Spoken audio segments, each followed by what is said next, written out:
네, 안녕하세요. 네오젠 과학학원에서 화학을 담당하고 있는 박세진 강사입니다. 네, 지금부터 2024학년도 화정고등학교 내신분석 리포트 시작해 보도록 하겠습니다. 우선적으로 일단 화정고등학교 같은 경우에는 시험의 난이도를 먼저 말씀을 드리면 꽤 일단 난이도가 있는 시험이었어요. 그래서 아무래도 이제 이런 문제들이 아이들한테 시간을 충분히 줬을 때는 다 풀어낼 수 있는 이제 문제가 되긴 하는데, 저희 이제 아무래도 이제 시간 제한을 두고 있는 상황에서 이런 문제들을 이제 풀어라라고 하게 되면 시간에 쫓기는 것까지 생각을 한다면은 체감 난이도 자체는 상당히 좀 높았을 것이다. 이렇게 좀 말씀드릴 수가 있습니다.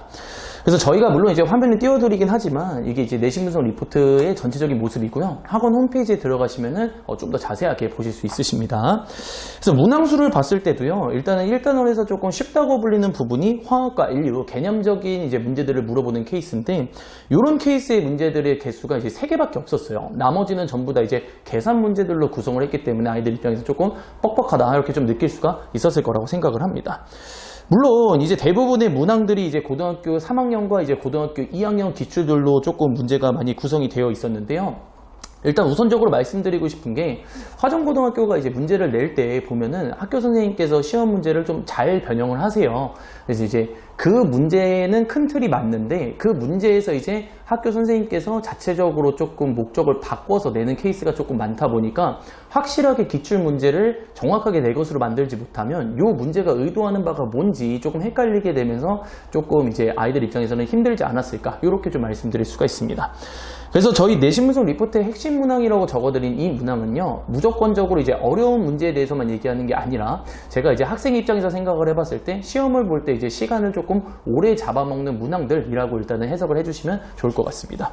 그래서 우선적으로 일단 10번 문제가 있었는데요. 문항들을 보게 되면 이 10번 문항이 조금 잘 만든 문제예요. 그래서 이제 문제 자체가 요구하는 건 상당히 어렵진 않은데 미지수를 여러 개 섞어 놓으면서 아이들한테 이 미지수를 정확하게 표현할 수 있는지 그거를 좀 물어보는 케이스였다.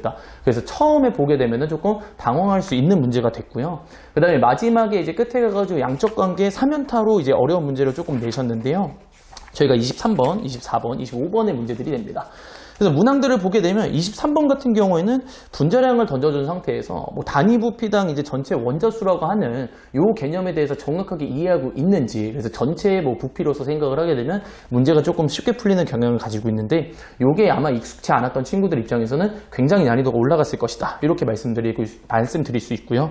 그 다음에 24번이랑 25번 같은 경우에는 하나의 기출 문제를 좀 따로따로 이제 목적을 다르게 해서 두 가지로 좀 표현한 케이스예요. 그래서 이것도 이제 문제를 꽤나 이제 잘 내신 편이고, 그래서 요것도 이제 원래는 기출 문제가 조금 잘 대비가 되어 있었다면 보자마자 바로 이 문제구나 라는 걸 떠올리기는 좀 힘들겠지만 문제에 나와 있는 여러 가지 힌트들, 몰수와 그 다음에 밀도를 잘 이용해서 차근차근 문제를 풀게 되면 크게 어렵지는 않았었지만 아무래도 이제 호흡적으로 좀 문항이 좀 길다 보니까 적어도 이제 한 문제 푸는데 시간이 조금 걸려서 시간이 쫓기다 보면 이쪽에는 조금 접근하는 게 어렵지 않았을까, 이렇게 조금 생각이 드는 바입니다.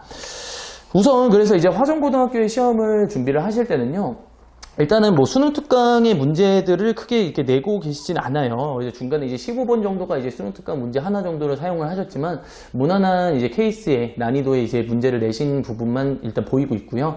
우선적으로 일단 고등학교 3학년과 고등학교 2학년의 기출 문제들을 여러 번 숙달 반복하시면서 일단은 요거에 대한 기본기를 좀 늘려주시고, 그 다음에 기출 문제에서 표현하는 유형들에 대해서 조금 익숙해진다면은 원하는 점수를 받는데 조금 더 효율적인 공부가 되지 않을까라고 말씀드릴 수 있겠습니다. 네, 마지막으로 두인나우 문제집이라고 하는 것에 대해서 설명드리고 내신분석 리포트를 마무리 짓도록 하겠습니다.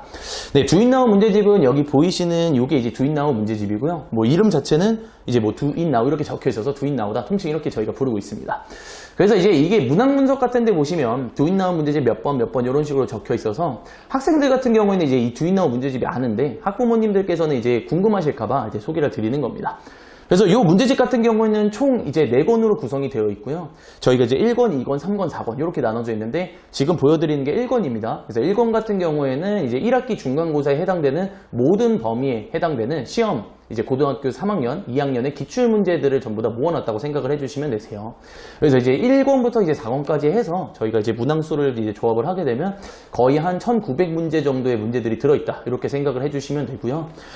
요거 같은 경우에는 이제 범위를 보게 되면 거의 이제 조금 옛날 문제들 같은 경우에는 저희가 이제 조금씩 없애고 있고 2024학년도 기준으로 했을 때는 거의 한 10개년 정도의 이제 고3, 고2 문제들이 다 들어있다 이렇게 생각을 해주시면 됩니다.